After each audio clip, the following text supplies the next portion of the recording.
E aí, pessoal, tudo bem? Hoje um episódio bem especial, como todos os outros, mas um episódio muito técnico e muito importante para quem quer aprovação no Colégio Militar. Preste atenção. Se você não estiver disposto a ver esse episódio até o final, provavelmente seu filho não é um candidato a ser aprovado no Colégio Militar.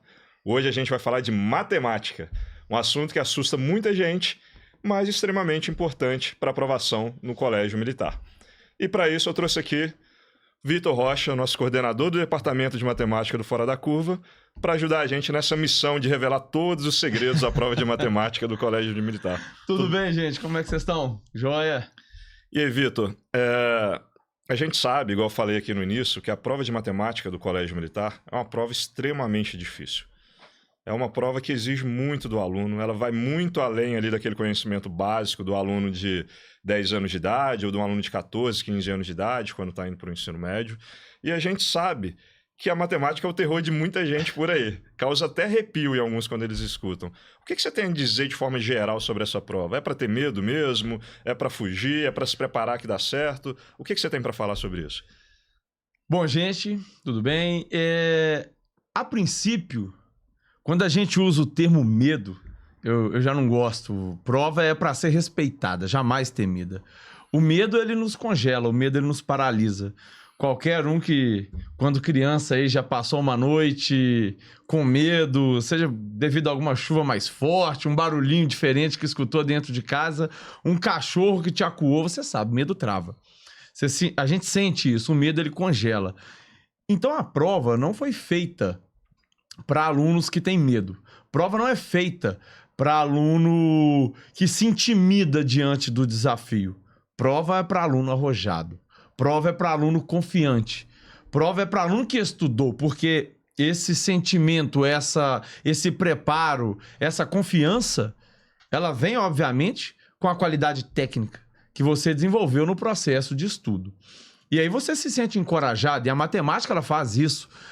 Os alunos que eles conhecem a matemática de verdade, eles têm uma característica muito especial, muito interessante, que é a característica de serem desafiados. Eles ficam assim, encucados, ficam revoltados quando eles não conseguem fazer uma questão, quando eles não conseguem desempenhar bem, quando eles caem em alguma pegadinha, como se diz, eles ficam revoltados. Simplesmente não existe aceitação na vida desse aluno. Ele se torna um aluno ali inquieto, revoltado com o erro e inconformado. Essas são as caracterizações até que eu prefiro citar. E é isso que vai fazer o aluno se desenvolver, fazer o aluno crescer, porque ele vai querer ficar cada dia maior, melhor. E a gente, como professor, como liderança, a gente fica naquela função de trazer novos desafios, novas dificuldades o tempo inteiro na vida desse aluno. Eu vejo com frequência no fórum de Tira Dúvidas do nosso curso online, que às vezes eu acho que alguma aula que você prepara uma pegadinha numa questão, aí os meninos fazem a questão lá enquanto você dá tempo para eles, né, no online, aí de repente eles erram. Aí eles caíram na pegadinha, e depois você mostra a resolução. Cria um burburinho danado, eles ficam loucos lá no chat, mandando mensagem, e ficam revoltados porque erraram a questão, e às vezes era uma coisa meio boba, assim, que eles deram mole, né? Então cria esse sentimento de revolta mesmo quando o aluno erra. Cria um alvoroço, cria, assim, é um movimento, é um motim mesmo ali, uma insurreição, e esse é o verdadeiro sentimento que a gente ali dentro das nossas atribuições como liderança no processo, que a gente tenta desenvolver no aluno. Essa não conformidade com o erro, essa não aceitação. Porque o aluno, quando ele não aceita realmente, ele fica inquieto e aí eles ficam loucos. E no momento que eles, às vezes, você nem precisa de terminar, você nem precisa de concluir o raciocínio, a ficha deles já cai, né? Tipo, nossa, errei uma bobeira. Nesse momento, você vê, tem aluno assim, é engraçado, a revolta é tamanha da não aceitação do erro. Tem alguns que choram. Ah, professor, eu errei. Eu falei, não é problema. Errar faz parte, o sentimento muito genuíno. Eu admiro essas pessoas que são inconformadas, que a revolta é tamanha que às vezes o aluno chega a chorar. E aí a gente abraça, fala, não tem problema. Errar é uma ferramenta de construção de conhecimento, de identificação onde você precisa evoluir, onde você precisa melhorar. E, enfim, eu sempre falo com os meninos, que bom que vocês têm essa não aceitação, essa não conformidade em relação ao erro. Tá, agora um desafio, Vitor, para a gente ajudar o pai e a mãe que está assistindo a gente lá de casa. A gente sabe que tradicionalmente, eu não sei se isso é cultural só no Brasil não, tá? Mas a gente sabe que tradicionalmente as pessoas têm um distanciamento da matemática. As pessoas têm medo, às vezes, da matemática. As pessoas acham que aquilo é um bicho de 7 cabeças. E eu atribuo isso, vocês sabem que eu sou revoltado com o sistema de ensino tradicional, eu atribuo isso a professores ruins, que traumatizaram os alunos no passado, que não ensinaram matemática de uma forma leve, de uma forma divertida, de uma forma inteligente. Chegavam para o aluno e falavam que o aluno tinha que decorar 1 milhão de fórmulas, ele nem sabia o que ele estava fazendo ali. E isso acaba criando um certo distanciamento. Isso acontece não só com os meninos, eu vejo lá no curso, tanto no online quanto no presencial. Eu vejo que isso acontece com os pais também. Então os pais já chegam para a gente assim, meu Deus, eu peguei aquela prova de matemática lá, eu não saí do lugar, meu filho não vai dar conta, imagina uma criança de 10 anos. Então isso cria um sentimento de angústia neles muito grande. E esse sentimento, agora é o desafio que eu quero te fazer aqui. Vamos lá. Ele é justamente contrário à característica principal que você falou aqui agora de um aluno que vai muito bem na prova de matemática, que é aquele aluno corajoso, desafiador, aquele aluno que vai para cima da questão. O que a gente vê de forma geral é que os alunos eles ficam com medo, eles ficam com receio. Os pais, as mães, eles ficam com medo, eles ficam com receios. Muito, inclusive, deixam de fazer a prova, deixam de tentar fazer o processo seletivo porque estão com medo. O que a gente faz com esse perfil de aluno? Como que a gente trabalha essa característica nele da coragem? Como que a gente desenvolve confiança nele? Como que a gente consegue? A gente tem vários exemplos para citar aqui, inclusive, que o aluno chega dessa forma, eu odeio matemática. Igual aquele lá que dava aula particular no final lá e cobrava mais caro. A hora-aula, tava cobrando lá na escola dele, a hora-aula dele tava mais cara que a minha. Chegou lá, odiava matemática, não sabia nada, de repente virou professor de particular dos amiguinhos lá que estavam de recuperação. Então me conta aqui, dica para esse pai, para essa mãe que está vivendo esse momento, que já está traumatizado com matemática e o filho também. Como que a gente desenvolve essa característica? Olha, eu gosto muito de fazer esse tipo de análise no início, na raiz do problema. Ao meu ver, existe uma questão social realmente na sociedade. Existe esse discurso chato, ao meu ver, que de certa forma, fica demonizando a matemática. Então, assim, o menino nasceu, daí a pouco vai chegar um tio, uma tia, um padrinho, alguém vai falar na orelha dele. Ó, daqui a pouco você vai trombar com a tal de matemática aí na escola, aí você vai ver, terrível a matemática, aí a prova de matemática é assim, assim, assado. Aí o menino entra na escola e já começa aquele discurso, que a matemática é isso, que a matemática é aquilo, que a matemática é isso. Olha, então, assim, quando você tem o primeiro contato, já foi tanta expectativa negativa... que o negócio já vira um problema realmente, quanto a verdade não é. Tá. Posto isso, quando a prova toma essa caracterização, essa dimensão, a ponto da gente estar aqui discutindo uma prova de matemática. Por quê? Porque os pais têm acesso à prova e eles acharam difícil, não sei o quê, vai daqui, vai dali. Isso chega aos meninos. Então, assim, uma criança que na vida escolar já passou por várias matérias e ali dentro já tinha, antes dele chegar no ambiente, um discurso de que a matemática é a pior, a matemática é isso, a matemática é aquilo. Olha, tem alunos que vão super bem em matemática, outros que não vão super bem. Não existe essa questão de que a matemática é uma ciência mais difícil que as outras. A matemática, por definição, ela trabalha muito o raciocínio lógico e a capacidade de você tirar conclusões a partir de ideias que já foram postas. Dentro disso, o que acontece com a forma como o nosso ensino foi desenvolvido? Para facilitar essa questão de ensino matemático, que envolve muito raciocínio, muito pensamento, e isso demora tempo.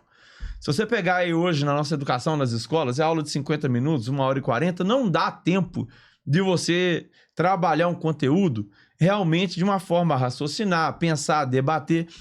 E aí veio a mecanização. A forma que a escola foi construída, desde o passado, ela foi construída para atender uma demanda fabril, para formar operário, para formar peão, para formar repetidor. Justamente. Não foi criada idealizando um ser pensador de forma geral. Não existe nem tempo para isso. Exatamente. A forma que o conteúdo programático é posto é ridículo. Imagina você ensinar um conteúdo matemático mais elaborado ali com 50 minutos. Trabalhar conceito e a partir do conceito você conseguir desenvolver uma ideia. E aí sim, depois que você tem conceito, desenvolvimento de ideia, você cria uma generalização. Só que a parte conceitual e a parte da ideia simplesmente foi abolida do nosso processo de ensino. Exato. Fica só a mecanização. Então, assim, hoje, matemática, por que fica tão chato? Porque é um negócio que você fica sem entender. É um monte de conta. Coloca todo mundo pra fazer conta o tempo inteiro. Principalmente na educação básica, tá? Fundamental 1 e 2 aí, principalmente. É o tempo inteiro fazer conta e memorização de algoritmos. Então fica super chato. Aquilo ali você não aplica em nada no seu cotidiano e tal. A gente, por outro lado, e é até engraçado, que chega no início do ano, a gente vai lá e passa, né, a dinâmica das nossas aulas para os pais, e aí falou, ó, 4 horas aula de matemática. Ah, meu filho não vai aguentar, como assim? 4 horas aula de matemática? Falei, ó, deixa comigo. Sabe o que eu escuto às vezes? Vai acabar com a infância do meu filho. Ah, vai acabar com a infância, sim, vai acabar com a infância. Acaba. Celular não acaba, não. Não, né? Porque aí, assim, o celular pode, porque aí dá folga pra todo mundo. O celular pode, doce à vontade pode, acorda a hora que quer pode, mas estudar matemática 4 horas não pode, não. Acaba. Sabe o que a Giovana me falou? Giovana foi a nossa aluna, ela foi aprovada agora em 2024 para 2025, né? A Giovana teve lá no cursinho esses dias e ela tava conversando com os meninos, ela falou um negócio que eu achei fantástico. Ela falou que quem tem disciplina tem liberdade. Que com a disciplina vem a liberdade. Ela fez 2 anos de cursinho. E eu fico muito tranquilo em, inclusive, citar o nome dela aqui, porque a Giovana é uma aluna muito... Como é que eu vou falar? Ela se doa muito pros meninos. Eu achei muito legal, assim. A gente conversa direto, eu já até falei com ela que eu uso muito exemplo dela. E ela realmente vai lá e fala assim, olha, no meu primeiro ano eu tava no fundo do poço, eu não fiz nada. E de certa forma ela demonstrou que ela realmente não conseguia, que às vezes era vontade dela. E eu vejo isso em muitos alunos, que é vontade dos alunos estudar, mas eles não conseguem. Sabe o que é isso? E a Giovana falou isso maravilhosamente bem? Disciplina. Porque a disciplina, ela te liberta, você não fica encarcerado. Quem não tem disciplina, por mais que tenha vontade, que queira, não consegue ficar sentado o dia inteiro estudando. Escolha, né? Não tem poder de escolha. Perfeito. É isso. Quem não tem disciplina não tem poder de escolha, simplesmente não consegue fazer o que tem que ser feito. E a Giovana falou isso, que o dia que ela desenvolveu a disciplina, ela se sentiu livre. Ela se sentiu com poder de escolher. E ela falou mesmo, olha, hoje se eu quiser sentar o dia inteiro e estudar, eu sento e estudo o dia inteiro, isso é uma escolha minha. E eu não vou ficar frustrada, eu não vou ficar triste, eu não vou ficar chateada, eu vou ficar feliz. Aí ela foi lá no cursinho e falou, olha, minha vontade é de ficar aqui o dia inteiro. Isso pra mim, assim, foi uma demonstração, um exemplo pros outros alunos maravilhoso, porque ela tendo disciplina, ela escolhe o que é que ela quer fazer. Sim. Ela que decide. E o corpo dela, a mente dela não vai sabotá-la, sabe? Então, pra quem quer ter um desempenho legal na matemática, é isso. Como na matemática, na vida ou qualquer setor que for, tem que ter disciplina e tem que se dedicar. Se você quiser ter excelência em alguma atividade que você exerça, sair do medíocre, do senso comum, do mediano, é dedicação. Sim, a gente vê isso não só com a Giovana, a gente vê isso com inúmeros alunos nossos lá, que chegam de uma forma no início do ano e no final não, no meio do ano, eu sempre faço esse desafio para os pais, no meio do ano já tem uma transformação incrível nesse gosto pelo estudo, nesse gosto pela dedicação, além de tudo. Eles se sentem ponderados. Eu acho que parte do que a gente tem discutido aqui sobre esse encorajamento, sobre esse poder, vem de 2 fatores. Primeiro, esse trabalho que você e a Jane fazem maravilhosamente bem, que é sempre jogar os meninos para cima, o tempo inteiro, em todas as aulas, no online, no presencial, vocês estão lá o tempo inteiro falando, você pode, você pode, você pode. Contrário ao que você disse que a sociedade faz sobre a matemática, fala, você não pode, é ruim, é difícil. Não, a gente vai lá, você pode. E detalhe, que aí é o segundo ponto, o grupo. Seja a comunidade online, seja o presencial, aquele grupo molda os meninos a quererem mais. eles se espelham nos outros. Chega a Giovana lá e fala, olha, primeiro ano, gente, eu não fiz nada. Primeiro ano eu brinquei, o primeiro ano eu... Já falou comigo que ela assistia Chiquititas. Eu assistia Chiquititas. Ela é muito engraçada. Professor, primeiro ano eu vou falar a verdade, eu assistia Chiquititas. Ao invés de Mas, fazer Giovana, aí você complicou. Perdi pra Chiquititas? Não, complicou, perdi pra Chiquititas. Mas aí você vê que quando tem essa virada, eles percebem um poder na mão deles. Eu acho que aí vem a coragem. Quando a gente fala, você pode, a gente mostra para eles que eles podem, eles testam e percebem que eles podem, é uma transformação que não volta mais. Yuri, para você e para os pais aqui, é muito importante a gente falar isso. O aluno tem que ver que não é difícil. O aluno tem que ver que não é impossível. O aluno tem que ver, inclusive, que é simples. Exato. Porque o grande poder da matemática está aí. O que parece ser complexo, o que parece ser um terror, quando o aluno vê, não, professor, mas é só isso? É. A matemática, na verdade, é uma ciência que simplifica as coisas. O tempo inteiro. A matemática simplesmente torna um problema algo mais simples, tá? O que a matemática é? É uma caixa de ferramentas. Você tem que saber utilizá-la. Sabendo utilizar as ferramentas adequadas, vai tornar o problema muito mais simples.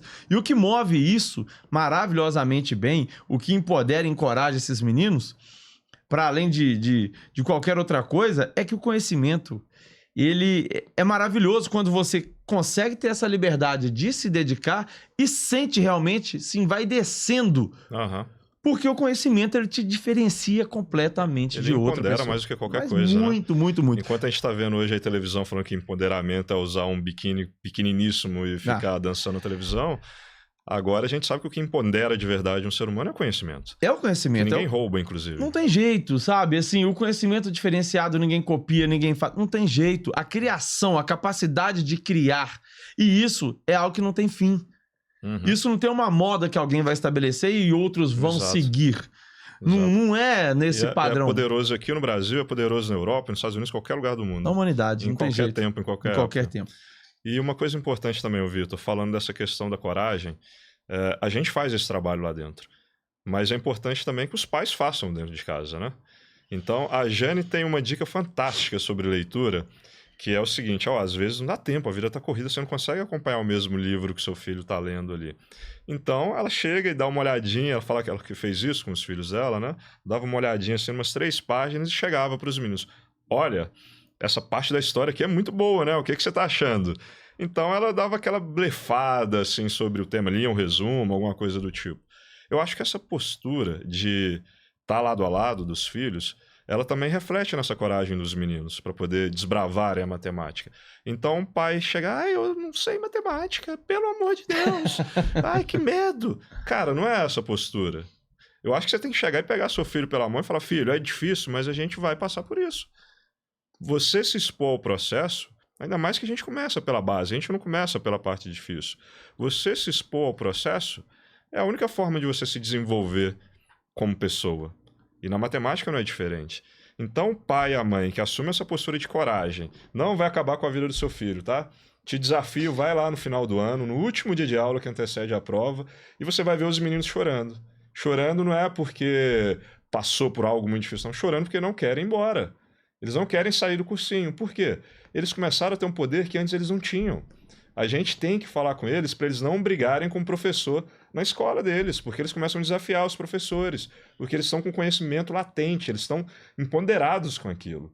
Então não vai acabar com a infância do seu filho. Tire isso de cabeça. O que está acabando, inclusive com a vida adulta dele, provavelmente é o celular que você não tira da mão dele, é o doce que ele come em excesso, é o videogame que ele não para de jogar, e isso vai acabar com a vida adulta do seu filho, não é nem com a infância, não. Agora, conhecimento, estudar matemática, estudar português, saber escrever bem, pode ter certeza que vai fazer dele uma criança melhor hoje e um adulto com certeza muito melhor lá na frente. Então eu faço esse desafio para vocês. Se dediquem.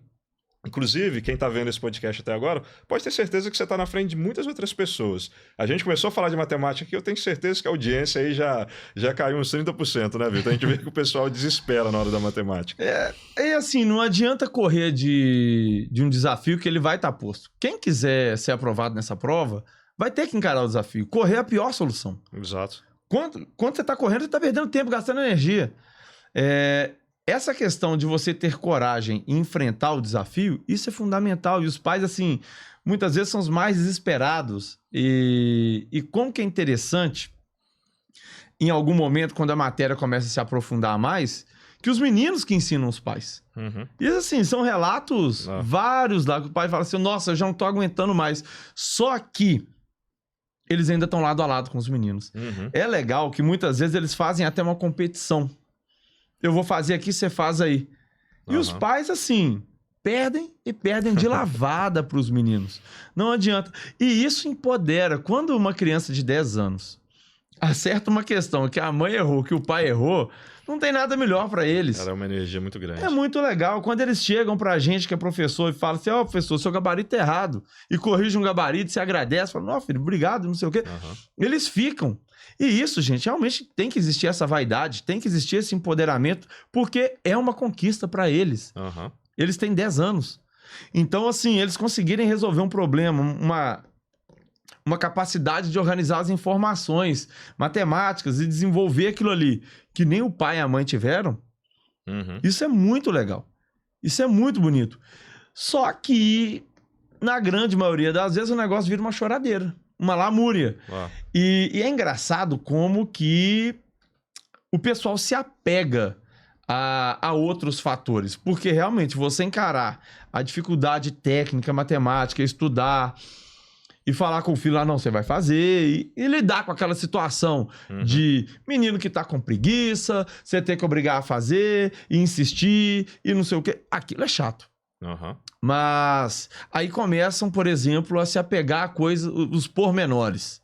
Então, por exemplo, outro dia, eu tô dando aula, começou um murmurinho, porque queriam sentar na frente. Poxa vida, não tem 20 cadeiras na primeira fileira, não tem jeito. Então, assim, mas a primeira carteira aprova? Pega nossos aprovados. A grande maioria não estava na primeira carteira. Eu cito o nome aqui, pelo menos uns 10. A última lá, ó. Mas sabe, na última, a maior nota de matemática. Fechou a prova em 2024 de matemática. Fechou a prova. Última carteira. Ele sentava lá pregado na janela. O Fonseca. O Miguel inclusive, assim, eu tive a honra de colocar a boina dele. Ele é meu afilhado de boina. Última carteira, fechou a prova de matemática. E aí, é a primeira? É a primeira que vai resolver? Não é. O que vai resolver é igual ficava ele e o pai dele lá sentados, estudando os dois, sabe? Tirando dúvida, não sei o quê, correndo atrás. Deu no que deu. Maior nota do concurso, fechou a prova de matemática. Você estava na primeira, na segunda? Não, você estava na última. Agora, qual que era a postura dele? Ele aceitava? Tinha aceitação? Ficava resmungando, murmurando? Ou ia resolver o problema? O ser humano tem essa habilidade, né? O tempo que você perde, sabe? Resmungando, murmurando, lamentando, outros estão fazendo. É aí que mora o grande segredo. Exatamente. Inclusive, hoje estou com a camisa do Romário aqui, homenagem ao baixinho artilheiro. Eu lembrei uma coisa, cara. Você já viu o Romário reclamar que perdeu um gol? Não. Não tem. Você já viu? Tem que correr atrás. Quando ele perde um gol, na cabeça dele, automaticamente, a próxima oportunidade eu vou fazer. Ele não perde tempo reclamando. E a matemática, dentro disso que você falou, assim, ela é perfeita. Porque, assim, eu sempre falo, erro é didático. E o aluno que tem brio, ele não aceita erro. Sim, a cultura asiática prega muito isso, né? O erro só tem 2 opções. Aprender. É um diagnóstico. Exato. É um diagnóstico. Se você errou, é porque alguma coisa aconteceu. E dentro do processo matemático, você pode realmente não saber o conteúdo, você pode ter tido uma leitura equivocada, faltou organização para você lidar melhor com as informações, pode ser várias coisas. Ou então, sei lá, você errou uma conta. Tinha lá 1 vezes 0, você colocou 1. Deu uma louca na cabeça e acontece. Você pegar a questão e analisar o que eu errei, por que eu errei, o que me induziu ao erro. Não é só também você pegar a questão, vou refazer a questão aqui. Você tem que se conhecer, você tem que saber o que está sendo seu ponto fraco. Você errou realmente porque você não sabe a matéria? Ou você errou uma conta ali? Ah, não, eu errei conta. Agora, você errou a conta hoje, amanhã, depois. Peraí. Não é possível, tem um buraco na porta da sua casa. Você passou lá, furou o pneu. Amanhã, furou o pneu de novo. Todo dia você vai trocar pneu? Não dá. Então, uma dica prática dentro disso aqui para os pais que estão passando por esse processo, que decidiram entrar no concurso do Colégio Militar junto com os filhos. E os adolescentes também, que vão fazer para o ensino médio. A gente sabe que a melhor forma possível de se aprender matemática é praticando. Prática. Lista de exercícios. Lista de exercícios. Exercício. Automaticamente, a gente sabe que o caminho não é uma linha reta, que o caminho é difícil. E muitas vezes a gente se depara com dificuldades e por aí vai. E você deu um exemplo aí que eu achei fantástico, que é a questão de evidenciar os seus pontos fracos. Todo ser humano tem ponto forte e ponto fraco. Seja no desenvolvimento da matemática, seja no trabalho, seja no esporte, em todos os lugares. Vitor, como que de forma prática e objetiva, um pai e a mãe que está passando por esse processo, um adolescente que está passando por esse processo, um aluno de 10 anos que está passando por esse processo, como que ele deve evidenciar os erros dele ali durante essa feitura de exercício? Ele deve anotar o que ele está errando, ele deve separar essas questões, só esperar o professor corrigir em sala? Me fala aí, de forma prática, como que o pessoal deve conduzir isso daí? Tá, vou te falar e vou trazer um exemplo. Lembra da Mariana Rizzi? Lembro, sim. Primeiro lugar geral do concurso de 2023. Isso. Também tive a honra, adoro a Rizzi. Tive a honra dela também ser minha afilhada de boina, coloquei a boina dela, família maravilhosa, pessoal, assim, fantástico. Um abraço pra vocês, inclusive. Ela pegava as questões de matemática e falava, ó, módulo tal, questão tal. Tá lá em frações. Qual o conteúdo? Sei lá, frações. Gente, errou a questão? Anota, você tem que catalogar esse negócio. Isso é onde você precisa melhorar, é o diagnóstico. Você não pode largar uma questão. Ah, mas foi erro bobo. Mas o erro bobo também é erro, é zero. Erro bobo é zero. Não adianta. Se você errar uma vírgula, é zero. Não adianta. Então, assim, foi erro bobo. O que você vai fazer? Pega a questão, conteúdo, vai catalogar tudo. Frações, tal. Errei questão, sei lá, questão 1, questão fácil. Por que errou? O que te induziu ao erro? O que você pensou? O que é o certo? Se o aluno não responder essas perguntas, ele não está trabalhando da forma correta. Então, errou? Errei. Pega a questão de novo. O que eu fiz? Eu fiz isso, isso e isso. O que eu pensei? Eu pensei assim, assim, assado. Por que eu pensei assim? Porque está escrito no enunciado isso e isso. Dessa forma eu fiz assim. Então tá, você fez errado. Por quê? Eu errei uma conta. Então você já tem que começar a se moldar, se conhecer e falar assim, nossa, eu tô errando conta demais. Toda vez que eu for fazer uma conta agora, vou pisando em ovos. O que é o tal do pisando em ovos? É cuidado. Sabe? É perícias. É um momento que você já sabe que você tá com uma fragilidade. Então você tem que tomar cuidado com isso. Então você se autoconhece. Então falou, olha, vou fazer uma conta aqui, já vou fazer a conta com mais cuidado, que eu tô errando muito. Não. Eu errei aqui porque eu li errado. Tinha uma vírgula aqui, um enunciado meio confuso. Eu li uma vez só, eu li duas. Vamos começar a ler 3? Vamos ter uma leitura mais pausada? Vamos ter uma leitura que eu vou pegando as informações. Vamos organizar melhor essas informações, ao invés de sair fazendo conta espalhado para tudo. Tá muito bagunçado, eu me perdi. Grifar o que é importante. A hora que o professor corrigiu, eu até entendi muito tranquilo, foi muito fácil de entender. Só que quando eu fui resolver, eu não consegui. Gente, isso chama bagunça. Bagunça, falta de organização. Por que quando eu resolvo todo mundo entende? Porque eu organizei as informações, mastiguei, peguei o enunciado, destrinchei tudo. Cara, isso é muito cultural, né? Essa geração era muito impaciente, né, Vitor? Eles leem ali detalhes e já acham que já dá para fazer a questão, ao invés de separar as informações importantes, organizar, escrever, topicalizar às vezes. Essa ansiedade deles é algo que, assim, já está sendo discutido e tudo, é generalizado. Isso já virou até um senso comum. Essa ansiedade que essas crianças têm. E o colégio militar, a gente já falou isso várias vezes, ele quer perfil de liderança. E uma liderança não vai ficar tomando decisões de uma forma atabalhoada. Vai ser alguém que pensa, que reflete, analisa, concatena ideias e tira conclusões, obviamente. Então, assim, até no seio familiar mesmo, se é aquela família mais agitada, conturbada, não sei o quê, não dá. Porque essa característica, gente, acaba sendo transmitida para os meninos. Eles vão ficar assim. E é uma ansiedade, assim... Aí a questão tecnológica também, né? Celular, videogame, tela de forma geral hoje. Informação muito rápida. Explosão de dopamina. Protagonismo. que não deveria ser passado por uma criança de 10 anos. A ansiedade deles é tamanha, o protagonismo deles é tamanho, que, poxa vida, quantas vezes a gente tá conversando, eu, você, Jane, a gente é interrompido por uma criança. Sim. Quantas vezes eles entram, nós adultos estamos conversando, eles não podem esperar. O protagonismo dentro de casa, os reizinhos, né? O tesouro. Esse reizinho já deu problema. Já deu problema, mas é verdade. Porque assim, quantas vezes a gente tá conversando, isso, gente, é diário. E eles não esperam. Eles entram no meio de uma conversa de adultos. Eles entram no meio, assim, ó. Puf, e interrompe a conversa. A gente fala, olha, conversa de adulto, espera. Nós vamos conversar com vocês, mas tem que esperar. Se eu fizesse isso, meu pai quase me matava. Eu tô falando, se eu sou Geraldo, era uma onça. Não existia lá em casa Então, assim, pra mim é muito difícil aceitar isso, porque a forma como meu pai me criou, e eu tenho muito orgulho, eu falo dele com muito orgulho mesmo, tanto meu pai quanto minha mãe, assim, eu não poderia sequer pensar em atrapalhar uma conversa de adultos. Como assim? Que eu com 10 anos vou entrar no meio de uma conversa. Então, o protagonismo é fora do time. Então os meninos, eles recebem um protagonismo, um poder que eles ainda não sabem dominar, um protagonismo que eles ainda não sabem dominar numa faixa etária que eles não têm maturidade para lidar com isso. E isso reflete na resolução da prova, né? É lógico, com certeza, porque assim, tudo isso vai trazendo ansiedade de não poder esperar, né? A conversa veio até a partir daí. A ansiedade do não poder esperar, de fazer rápido. E aí vem com...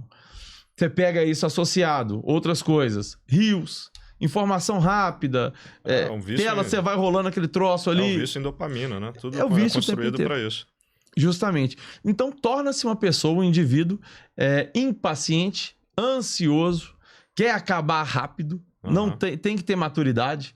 A prova não é quem termina primeiro, a prova é quem tira a melhor nota. Então, assim, não tem que acabar a prova rápido, não tem que ser o primeiro, isso não... Esse ano de preparação para o concurso, outra dica importante, você recomenda cortar 100% tela? 100% tela. Vai agregar em quê? A menos que você esteja estudando através dela. Uma aula virtual, algo do tipo. Agora videogame, videozinho no YouTube, passatempo, Instagram. Tela para lazer, tela para atividade recreativa, jamais. Jamais. Atividade recreativa é atividade física. Meu filho tá estressado porque ele tá estudando. Vai fazer uma atividade física, então vamos conjugar estudo e atividade física? É o ideal. Vamos colocar para suar, gastar adrenalina. Então, não tem que conjugar com tela, com mais informações rápidas, imediatismo, nada disso. O ideal aí é a gente trabalhar com a atividade física, sem eu acho dúvida. que é um momento importante, inclusive, para poder quebrar esse vício, né, Vitor? Quebrar esse ciclo ruim que alguns meninos vêm. Foi o exemplo que a Giovana trouxe, né? Que ela conseguiu, através da disciplina, largar essa questão das telas. Que hoje o que traz alegria e prazer para ela é o estudo. Porque ela se diferencia muito das outras pessoas. Ela percebeu isso. Se você for olhar hoje, a moda é uma multidão de pessoas seguindo. Então, assim, a moda, o celular, todo mundo faz. Você não tá diferente. Você faz o que todo mundo faz. Exatamente. Agora, você que tem conhecimento, que tem inteligência, que resolve problemas que ninguém consegue resolver, isso empodera, isso é muito legal. E os meninos ficam envaidecidos, assim. E é o que move, na verdade. É a bola de neve que faz a coisa acontecer e que move todo o processo. Seguir a boiada é muito mais fácil, né? É muito mais fácil. É mais cômodo, gostosinho. Mas é aquela situação, né? Dentro do espetáculo, a plateia é muito maior do que o artista. Exato. Então exatamente. acaba que você fica numa posição de aplaudir e não ser aplaudido. Eu lembro do caso do Antônio também. O Antônio aprovado em 2023, 2022 ou 2022? Aí eu encontrei ele lá na escola, né, da mãe dele.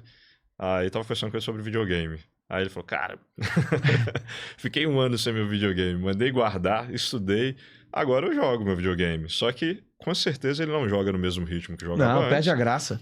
Exato, tem autocontrole, é o que a Giovana falou, desenvolver autocontrole. Então se aproveita muito mais aquela atividade, porque você usa no momento realmente de prazer, não é aquela coisa viciante, compulsiva, e tá lá aprovado no colégio militar. Então hoje ele faz muita atividade física, ele tá na natação lá no colégio, ou pelo menos estava. Hoje eu não sei se ele mudou de esporte. Aluno fantástico também, né? Ele estuda com muita disciplina, faz esporte, joga o videogame dele ainda que dá tempo.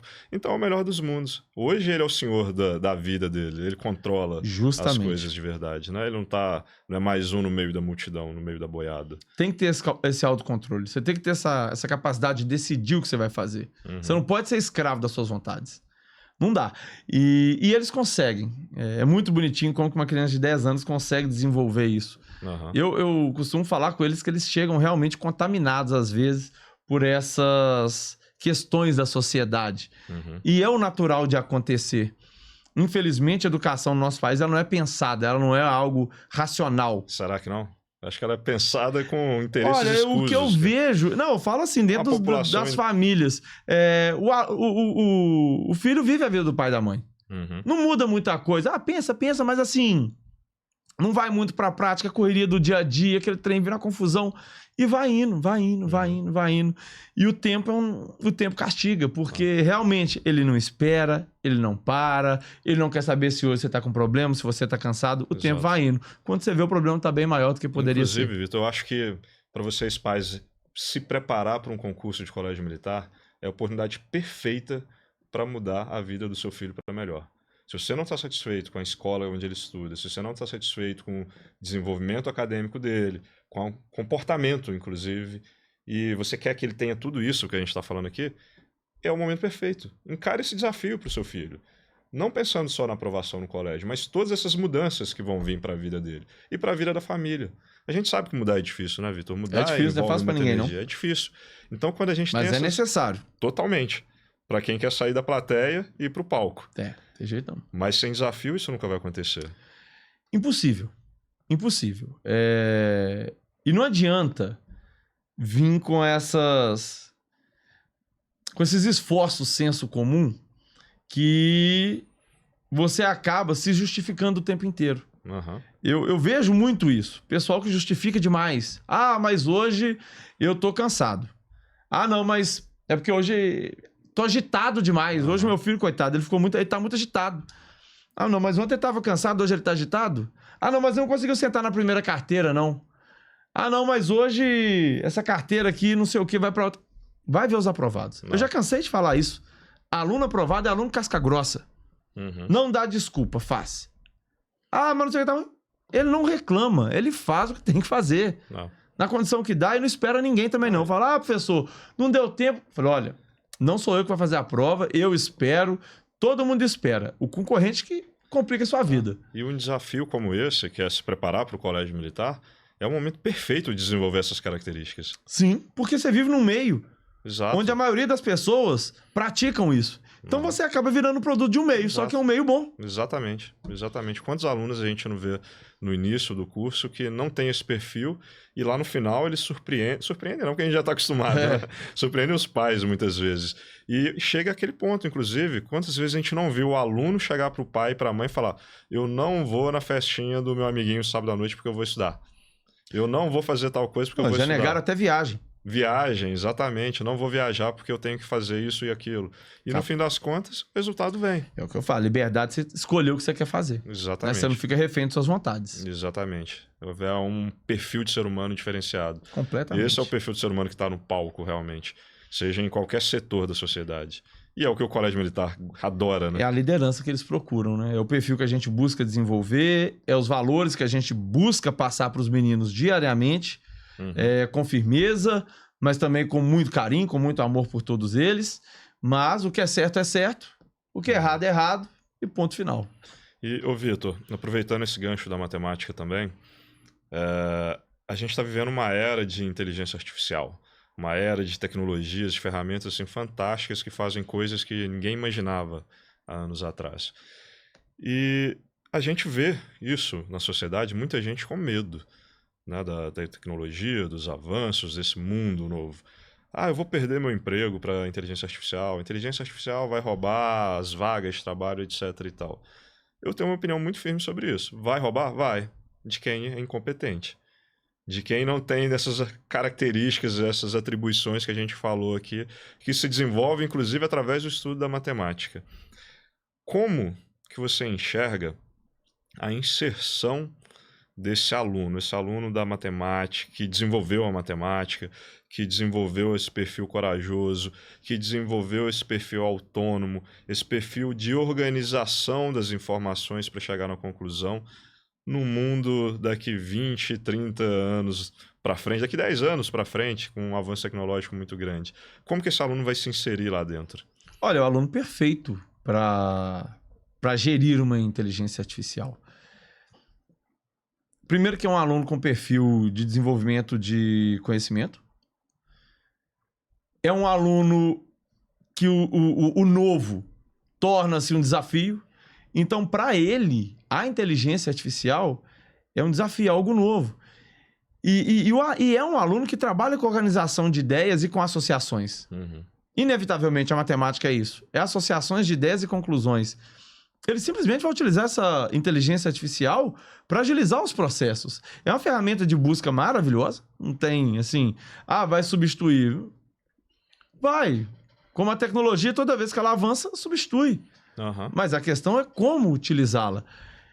E esse perfil de aluno, não adianta. É o que eu falo, vira personalidade. Eu acho que é bem em cima disso. Não é algo mecanizado, não é nada disso. Vira uma personalidade. Então, tudo de novo que chegar na sociedade, ele vai querer conhecer.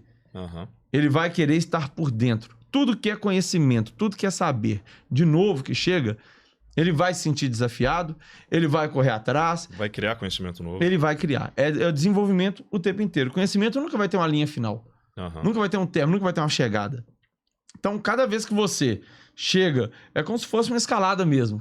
Você pode enxergar uma montanha lá quando você estiver na base dela, que tampada por nuvens, você nem enxerga o topo. Você vai subindo, passa as nuvens, chega um dia, você chega lá no topo. Quando você chega no topo, você avista um outro horizonte e outras montanhas mais altas ainda, desafios maiores ainda. Uhum. É assim a vida desses meninos. Sabe um erro que eu acho que é crasso da sociedade, de forma geral? Isso vale para matemática e vale para os outros setores também. As pessoas acham que saber matemática é dom, é talento. Deus chegou e fez um download no meu cérebro aqui de tudo quanto é conteúdo matemático. Eu pego uma questão, eu bato o olho nela, os números se organizam e eu chego na resposta. A maioria das pessoas acham que a pessoa nasce ou não sabendo matemática. Isso é um discurso que me irrita profundamente.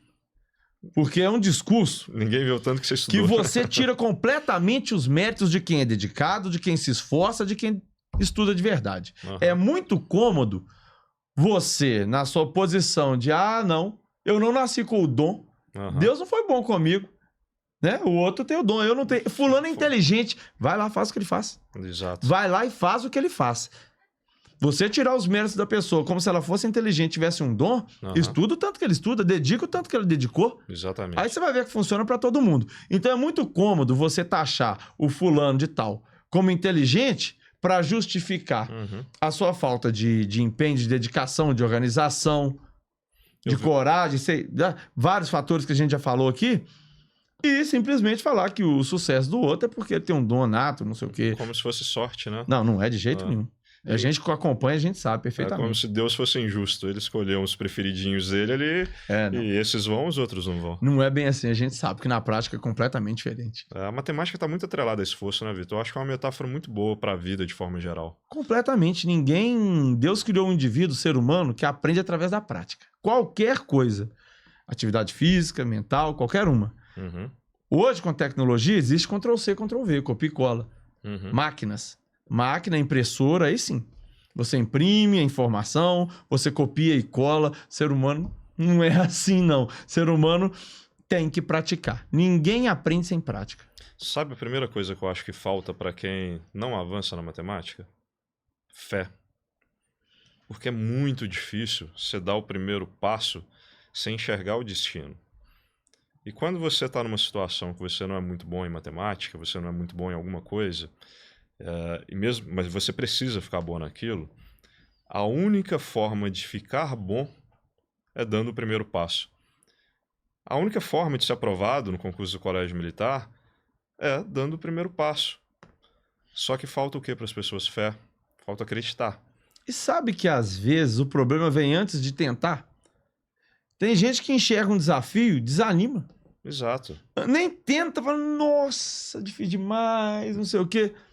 Quando eu falo que falta fé, é justamente porque a pessoa não enxerga a solução. Ela não enxerga o mérito, ela não enxerga o prêmio. Sofre antes de começar, já tá sofrendo. Exatamente. Nem começou, já sofreu antes. Enquanto isso, outros já estão indo e voltando. A gente sabe que é uma jornada árdua, que o aluno precisa se preparar, que a família precisa estar presente na preparação do aluno. Agora, o ser humano que não tem essa capacidade de enxergar lá na frente, de enxergar o prêmio e acreditar, ele não dá o primeiro passo. Quando ele acredita, ele fala, eu não sei como é que faz, mas eu acredito. Aquela história, eu vou dar o primeiro passo e Deus põe o chão no segundo passo. Aí ele dá o segundo, ele dá o terceiro. Quantas vezes a gente não viu isso lá no curso? Aqueles alunos que chegam assim e falam, eu vou. E grandes desafios dão trabalho mesmo. Aquela mãe que não desiste do filho. Que chega e pega e fala, eu vou fazer. Cara, eu não esqueço do exemplo da Aline com o Miguel. Ah, o Calixto. Miguel não estava bem. E ela chegou e falou, eu vou fazer acontecer. E ela fez. Ela fez. E ó, a Aline, eu tive uma reunião com ela, foi o quê? Uns 3 meses de curso. O curso durou 9. Uns 3 meses de curso, eu ainda falei com ela assim, ó, até arrepiei no dia. Falei, Aline, Miguel vai passar e você vai passar ele na unha. Uhum. E ela encarou. E ela falou assim, vou passar. E ela é determinada, a Aline é danada. Ela é, assim, sensacional. Ela é incrível. Chamar ela pra vir aqui um dia. Ela é incrível. E Aline, um abraço, você passou Miguel na unha. Eu te falei isso e deu certo. Foi assim, fantástico. Ela ficava na minha cola ali e tal. O que o próximo ela faz? Isso, isso e isso. E ela fazia tudo direitinho com o Miguel. E o que você pedia, ela fazia. O que você pedia, ela fazia. Pum. Bateu o Miguel lá dentro, assim. Mérito totalmente seu, viu, Aline? Você brilhou. Teve fé, né? Acreditou? Muito, muito, muito. Determinadíssima. Pessoa, sangue no olho mesmo. E eu lembro, não foi fácil, né? Não foi uma trajetória fácil. O caso dela foi maravilhoso. Ela é sensacional. A Aline é fora da curva. Quem conhece sabe bem. E, Vitor, pra gente encerrar aqui, o que você tem a dizer, suas palavras finais para essas famílias que estão com dificuldade na matemática, que acham que vai ser muito difícil, que acham que vai ser impossível? Uma palavra aí de encorajamento, de fé, para despertar fé nessas pessoas. Tem uma palavra, você sabe que eu gosto de etimologia, né? Vai lá. No Novo Testamento do grego, que é a esperança. E fala que a fé, a certeza das coisas que não se vê, etc. e tal. E normalmente, quando se usa a palavra esperança no grego, traduzida do grego, a gente tende a crer que é aquela esperança que a gente entende aqui como brasileiro de eu acredito que vai acontecer. Mas a esperança que está escrita lá não é a esperança do eu acredito, é a esperança do eu espero. Você espera aquilo que você tem certeza que vai acontecer. Você não espera aquilo que eu acho. Não, você tem certeza, eu estou esperando você já tá só acontecer. Esperando, né? Essa certeza que a Aline teve lá atrás foi o que fez o Miguel passar. Não foi o curso, não foi a matemática, o português, a inteligência. Foi a esperança, no sentido de ter certeza. De falar, eu vou pegar na unha. A certeza que você teve também, que você virou e falou para ela, Aline, o Miguel vai passar. Eu tenho certeza que o Miguel vai passar. Você vai pegar ele pela unha e vai fazer esse menino passar nessa prova. Essa certeza move o mundo. Essa certeza transforma o meio. E hoje o Miguel está lá dentro com aquela boina vermelha lá, estudando no colégio militar. Olha, ter certeza, ter fé, ter confiança te faz agir. Ter medo, ter receio, te faz parar. Então, basicamente, a gente tem que fazer.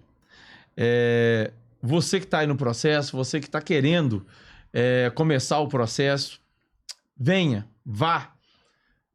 Entra nesse mundo, é um mundo maravilhoso, é um mundo muito legal, porque é um mundo de conhecimento, é um mundo que você aprende demais, seu filho vai aprender demais.